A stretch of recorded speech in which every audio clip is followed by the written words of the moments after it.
morning mga sangkay! Welcome back po sa aking YouTube channel. For today's video ay gagawa naman po tayo ng isang simple at madaling gawin na isang recipe. Ito po ay ang recipe ng ating hopya. Pwede nyo pong gawin pang negosyo, pang merienda. Hindi po natin kailangan gumamit ng kahit na anong makina. Pero bago po tayo magsimula ay like at share na po ng video ito bilang suporta po sa aking YouTube channel. At kung hindi ka pa nakapag-subscribe ay subscribe mo na rin po.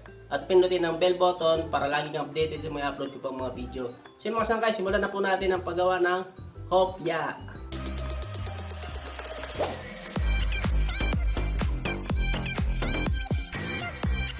Yung ating unang gagawin mga sangkay, bali yung una natin gagawin is yung ating babalat.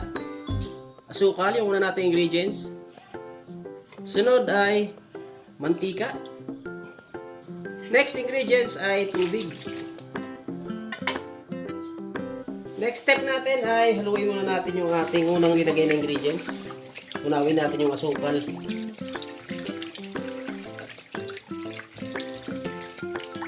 At kapag nahalo nyo na ng maayos, natunaw na yung asukal, ay ilagay na natin yung ating harina.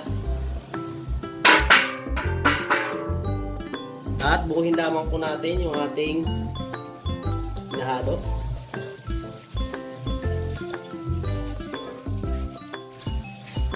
Ulit ko, ito yung ating papalat ng hopya.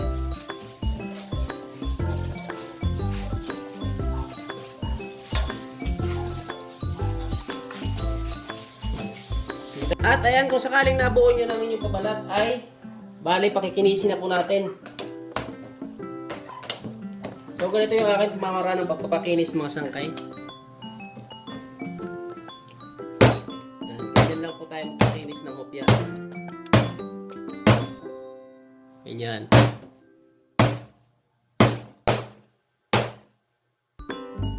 Then rest muna natin. Dito naman tayo sa isa. So, ganyan lang ating gagawin mga sangkay hanggang sa kuminis yung ating babalat. So yung mga sangkay, bali papakinisin natin sila, bali pagsalit-salitin lang natin sila. Pagkatapos yung isa naman hanggang sa kuminis. Kung papansin nyo mga sangkay, pakinis siya, di ba? Kung titignan nyo, makinis na talaga, pero para sa akin is hindi pa po yan okay. Bali, may mas kikinis pa po yan. At ayan mga sangkay, kung sakaling napakinis nyo na ng maayos, ay itabi muna natin itong ating babalat. Bali, gagawa muna tayo ng ating soap, or kung tawagin man nila is kapa. At dito sa ating gagawing kapa or so ay kailangan natin ng harina. So yan, bali paghahaluin lang natin mga sangkay. At ayan mga sangkay, kung sakaling nahalo nyo na yung ating mantika at saka yung ating harina. So ganyan lang siya kalambot mga sangkay ha. Ganyan lang kalambot yung ating so or kapa. So itabi muna natin yung ating nagawang so. At balikan na natin yung ating pabalat. So dito muna tayo sa ating isang pabalat. Bali ninipisan natin itong ating pabalat mga sangkay.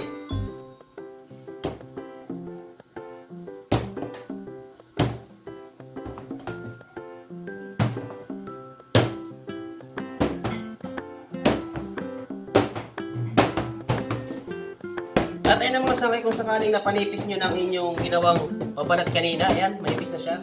Bali itong ating so. Yan, yung ating so na ginawa kanina, isahatiin natin ito ha.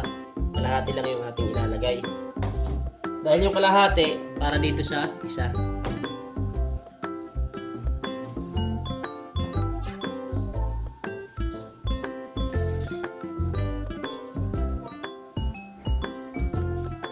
At kung sakaling nailagay nyo na, ay i-roll na natin. Bastonin na natin yung ating pabalat. Ayan, babastonin natin mga sangkay yung ating pabalat ng ating hopya.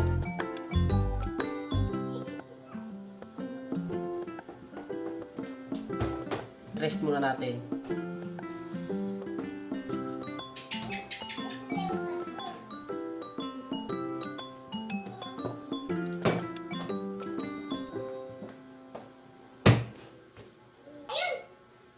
Dito naman tayo sa isa. At ito na mga sangkay yung ating banabasto na natin babalat. Bali tabi muna natin to. punta muna tayo sa ating susunod na gagawin. Next step, bali magluto muna tayo ng sibuyas. Ayan, 3 sibuyas na medium size yung aking ginamit mga sangkay. Maglalagay tayo ng mantika. Okay mga sangkay, bali salang lang natin ng ilang minuto. Medyo papulahin lang natin yung ating sibuyas. So ay mga sangkay, bali pag medyo brown na siya is tama na po yan, patayin nyo na po yung kalan dahil maya maya pa po is pupula pa po yan dahil sobrang init po ng ating mantika. So ayan ba, habang pinapalamig natin to, dahil sa palaman to, habang pinapalamig natin to is putulin muna natin yung ating binaston nating kabalat.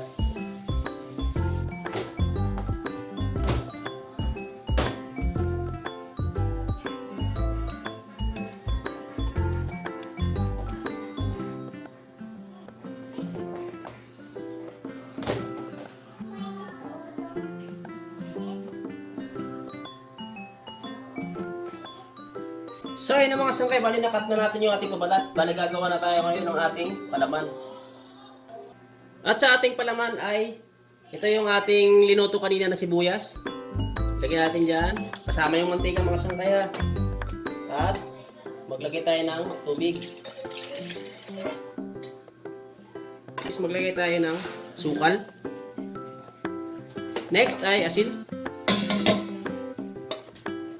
Powder milk. Isang itlog.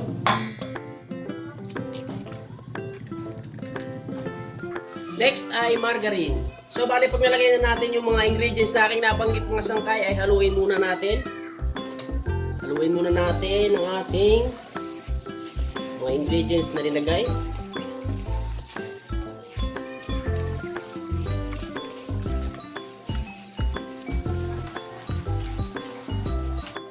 At kapag nahalo nyo na ng maayos, ay ilagay na natin yung ating harina.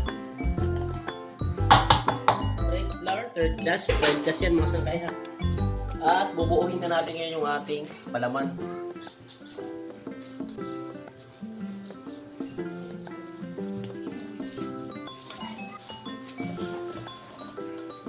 So ay mga sangkay, ito na yung ating palaman. Bali yan, dapat ang inyong palaman mga sangkay is dapat malambot siya ha. Yan. So bali yung timbang nga pala ng ating pabalat mga sangkay is 15 grams at ang timbang naman ng ating palaman ngayon ay 21 grams.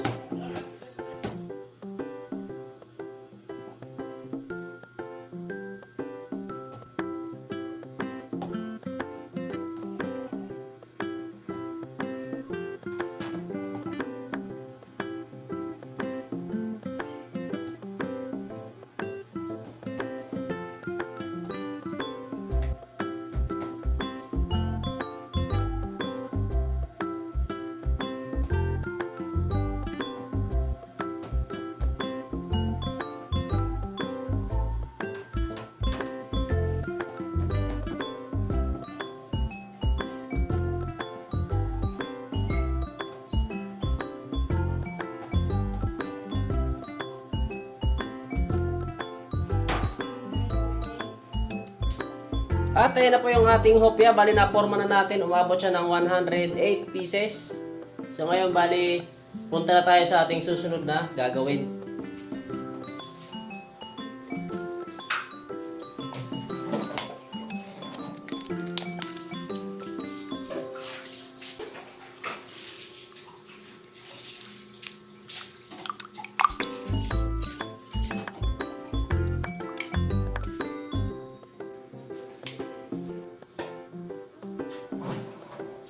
Masangkay kapag napahira na natin ng itlog yung ating hopya ay pwede na po agad natin isalang. Bali yung init ng ating oven is 180 degrees Celsius at katamtaman lamang po yung lakas ng ating apoy.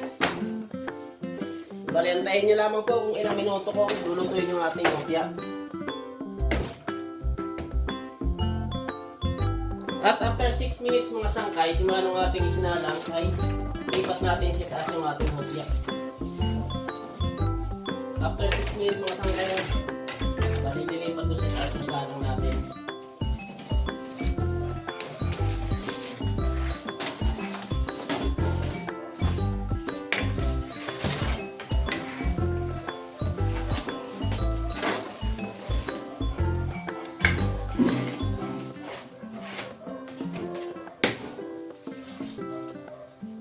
So ang mga sangkay, after 12 minutes sa itaas ay aalisin na natin yung ating hopya.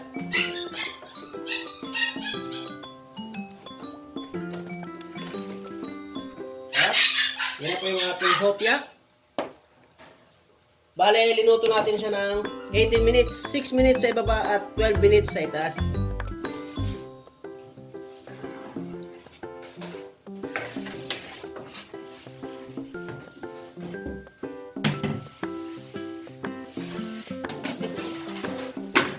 So palalamigin muna natin bago i-display.